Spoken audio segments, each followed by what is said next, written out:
A Little Princess by Frances Hodgson Burnett. Chapter 12. The Other Side of the Wall.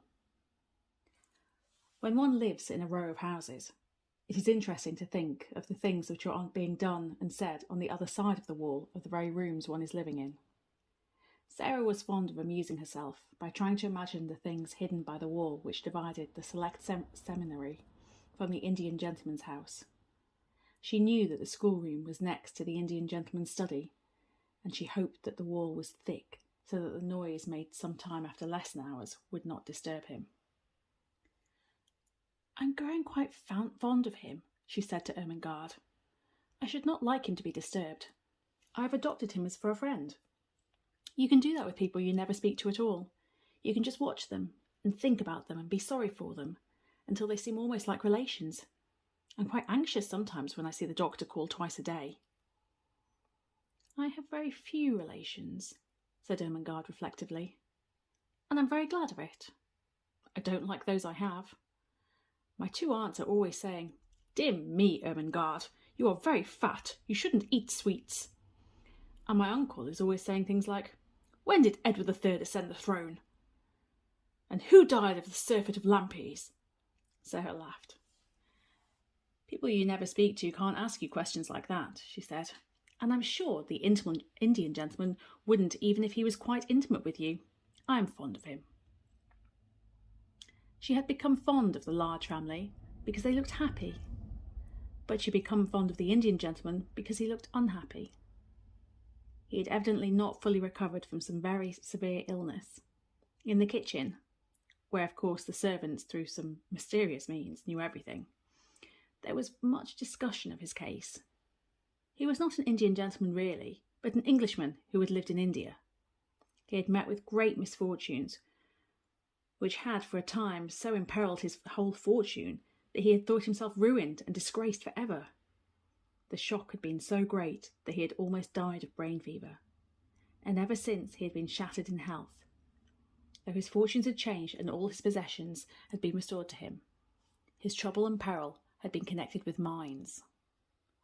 "And mines with diamonds in 'em," said the cook. "No servants of mine never going to go in no mines, particularly diamond ones," with a side glance at Sarah. "We all know something of them." "He felt as my papa felt," Sarah thought. "He was ill as my papa was, but he did not die." So her heart was drawn to him more than before. When she was sent out at night, she used sometimes to feel quite glad, because there was always a chance that the curtains of the house next door might not yet be closed, and she could look into the warm room and see her adopted friend. When no one was about, she used to stop and, holding on to the iron railings, wish him good night as if he could hear her. "Perhaps you can feel if you can't hear," was her fancy. "Perhaps kind thoughts reach people somehow, even through windows and doors and walls. Perhaps you feel a little warm and comforted and don't know why, when I'm standing here in the cold and hoping you will get well and happy again. I'm so sorry for you," she would whisper in an intense little voice. "I wish you had a little missus who could pet you as I used to pet Papa when he had a headache. I should like to be your little missus myself, poor dear. Good night. Good night. God bless you." She would go away, feeling quite comforted and a little warmer herself. Her sympathy was so strong that it seemed as if it must reach him somehow, as he sat alone in his armchair by the fire, nearly always in a great dressing gown, and nearly always with his forehead resting in his hand as he gazed hopelessly into the fire. He looked to Sarah like a man who had trouble on his mind still, not merely like one whose troubles lay all in the past. "It always seems as if he were thinking of something that hurts him now," she said to herself. "But he has got his money back, and he will get over his brain fever in time, so he ought not to look like that. I wonder if there is something else."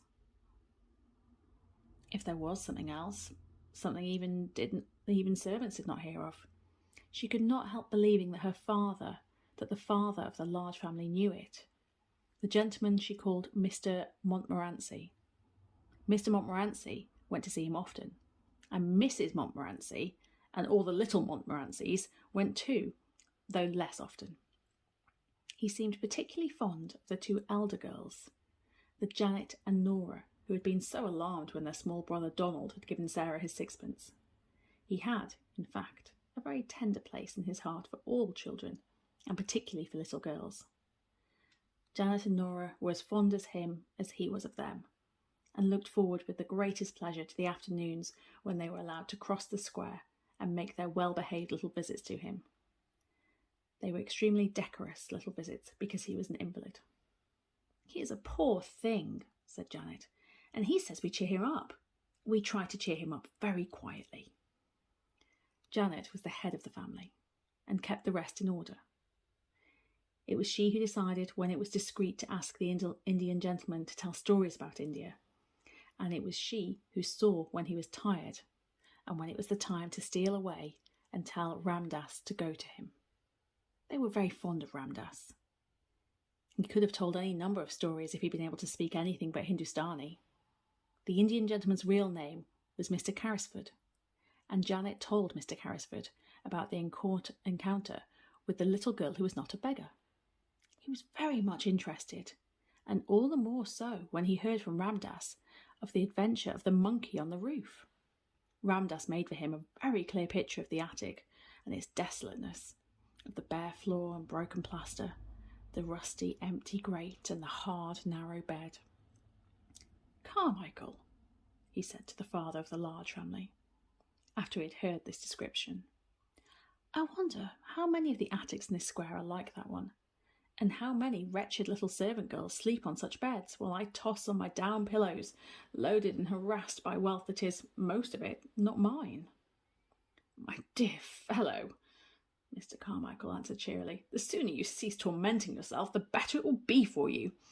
If you possessed all the wealth of the Indies, you could not set right all the discomforts in the world, and if you began to refurnish all attics in the square, there would still remain all the attics in the other squares and all the streets put in order. And there you are." Mr. Carrisford sat and bit his nails as he looked into the glowing bed of coals in the grate.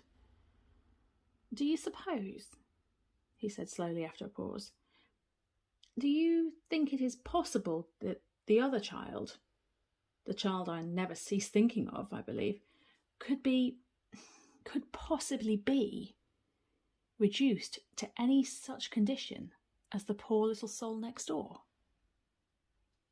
Mr. Carmichael looked at him uneasily. He knew that the worst thing the man could do for himself, for his reason and his health, was begin to think in particular way of this particular subject. "If the child at Madame Pascal's school in Paris was the one you are in search of," he answered soothingly, "she would be in the hands of people who can afford to take care of her. They adopted her because she had been the favourite companion of their little daughter who died. They had no other children, and Madame Pascal had said they were extremely well-to-do Russians." "And the wretched woman actually did not know where they had taken her!" exclaimed Mr. Carrisford.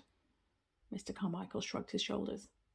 She was shrewd, worldly Frenchwoman, and was evidently only too glad to get the child so comfortably off her hands when the father's death left her totally unprovided for. Women of her type do not trouble themselves about the futures of children who might prove burdens. The adopted parents apparently disappeared and left no trace. "But you say if the child was the one I am in search of. You say if. We are not sure. There was a difference in the name. Madame Pascal pronounced it as if it were Carew rather than Crewe, but it might be merely a matter of pronunciation. The circumstances were curiously similar. An English officer in India had placed his motherless girl at the school. He had died suddenly after losing his fortune."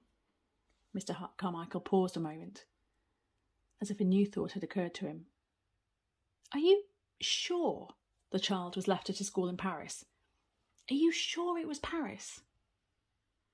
"My dear fellow," broke forth Carrisford with restless bitterness, "I'm sure of nothing. I never saw either the child or her mother.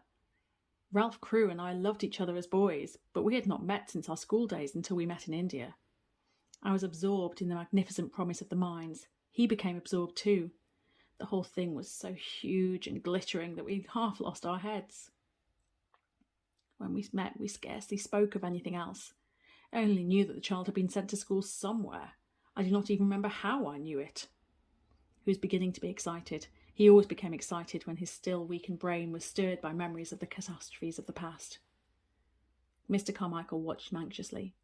It was necessary to ask some questions, but they must be put quietly and with caution. But you had reason to think the school was in Paris? Yes, was the answer. Because her mother was a Frenchwoman, and I had heard that she wished her child to be educated in Paris. It only seemed like she would be there. Yes, Mr. Carmichael said, it seems more than probable. The Indian gentleman leaned forward and struck the table with a long, wasted hand. Carmichael, he said, I must find her. If she is alive, she is somewhere. If she is friendless and penniless, it is through my fault. How is a man to get back his nerve with a thing like that on his mind? This sudden change of luck at the mines has made realities of all of our most fantastic dreams, and poor Crewe's child may be begging in the street. No, said Carmichael. Try to be calm. Console yourself with the fact that when she is found, you have a fortune to hand over to her. Oh, why was I not man enough to stand my ground when things looked black? Carrisford groaned in petulant misery. I believed I should have stood my ground, if I had not been responsible for other people's money as well as my own. Poor Crewe had put into the scheme every penny he owned. He trusted me. He loved me. And he died thinking I had ruined him. I, Tom Carrisford, who played cricket at Eton with him. What a villain he must have thought me. Don't reproach yourself so bitterly. I don't reproach myself because the speculation threatened to fail. I reproach myself for losing my courage. I ran away like a swindler and a thief because I could not face my best friend and tell him I had ruined him and his child. The good-hearted father of the large family put his hand on his shoulder and comfortingly. You ran away because your brain had given way under the strain of mental torture, he said. You were half delirious already. If you had not been, you would have stayed and fought it. You were in a hospital, strapped down in bed, raving with brain fever, 2 days after you left the place. Remember that. Carrisford dropped his forehead in his hands. Good God, yes, he said. I was driven mad with dread and horror. I had not slept for weeks. The night I staggered out of my house, all the air seemed full of hideous things mocking and mouthing at me. That is explanation enough in itself, said Mr. Carmichael. How could a man on the verge of brain fever judge sanely? Carrisford shook his drooping head. And when I returned to consciousness, poor Crewe was dead and buried. And I seemed to remember nothing. I did not remember the child for months and months. Even when I began to recall her existence, everything seemed in a sort of haze. He stopped a moment and rubbed his forehead. It sometimes seems so now when I try to remember. Surely I must some time have heard Crewe speak of the school she was sent to. Don't you think so? He might not have spoken of it definitely. You never seem even to have heard her real name. He used to call her by an odd pet name he had invented. He called her his little missus. But the wretched mines drove everything else out of our heads. We talked of nothing else. If he spoke of the school, I forgot, and now I shall never remember. Come, said Carmichael. We shall find her yet. We will continue to search for Madame Pascal's good-natured Russians. She seemed to have a vague idea that they lived in Moscow. We will take that as a clue. I will go to Moscow. If I were able to travel, I would go with you, said Carrisford. But I can only sit here wrapped in furs and stare at the fire. And when I look into it, I seem to see Crewe's gay young face gazing back at me. He looks as if he is asking me a question. Sometimes I dream of him at night, and he always stands before me and asks the same question in words. Can you guess what he says, Carmichael? Mr. Carmichael answered him in a rather low voice. Not exactly, he said. He always says Tom. Old man Tom. Where is the little missus? He caught at Carmichael's hand and clung to it. I must be able to answer him. I must, he said. Help me to find her. Help me. On the other side of the wall Sarah was sitting in her garret talking to Melchizedek, who had come out for his evening meal. It has been hard to be a princess today, Melchizedek, she said. It has been harder than usual. It gets harder as the weather grows colder and the streets get more sloppy. When Lavinia laughed at my muddy skirt as I passed her in the hall, I thought of something to say all in a flash, and I only just stopped myself in time. You can't sneer back at people like that if you are a princess. But you have to bite your tongue, to hold yourself in. I bit mine. It was a cold afternoon, and it's a cold night. Quite suddenly, she put her black head down in her arms, as she often did when she was alone.